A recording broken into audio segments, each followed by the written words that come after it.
আল্লাহ যখন এই পৃথিবী সৃষ্টি করলেন, পৃথিবীর মধ্যে ভাইব্রেশন হচ্ছিল, কাঁপাকাঁপি। আল্লাহ পৃথিবীর কাঁপাকাঁপি বন্ধ করার জন্য পেরেকের মতো পাহাড়গুলোকে পৃথিবীতে ঠুকে দিলেন, কাঁপাকাঁপি বন্ধ হয়ে গেল। এই দৃশ্য দেখে ফেরেশতারা বলে, ইয়া রব, পাহাড়ের এত শক্তি, আপনার সৃষ্টির মধ্যে পাহাড়ের চেয়ে শক্তিশালী কিছু আছে?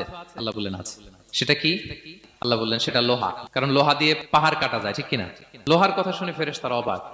ফেরেশতারা প্রশ্ন, তাহলে আপনার সৃষ্টির মধ্যে লোহার চেয়ে শক্তিশালী কিছু আছে? আল্লাহ বললেন আছে। কি সেটা? আন্নার, আগুন। কারণ আগুন লোহাকে কি করে? গলিয়ে ফেলে। ফেরেশতারা শুধু অবাকই হচ্ছে। ফেরেশতারা বলে, আগুনের চেয়ে শক্তিশালী কিছু আছে? আল্লাহ বলে আছে, আলমা, পানি। কারণ আগুনে দাউ দাউ করে জ্বলে ওঠা আগুনের মধ্যে পানি দিলে আগুন অস্তিত্ব হারায়। ফেরেশতারা শুধু অবাকই হচ্ছে। তারা বলে, তাহলে পানির চেয়ে শক্তিশালী কিছু আছে? আল্লাহ বলেন আছে, রিহ, বাতাস। কারণ বাতাস পানিকে একদিক থেকে আরেক দিকে নিয়ে যায়। জলের মধ্যে বায়ুর উচ্ছ্বাস লাগলে জলোচ্ছ্বাস তৈরি হয়, ঠিক কিনা?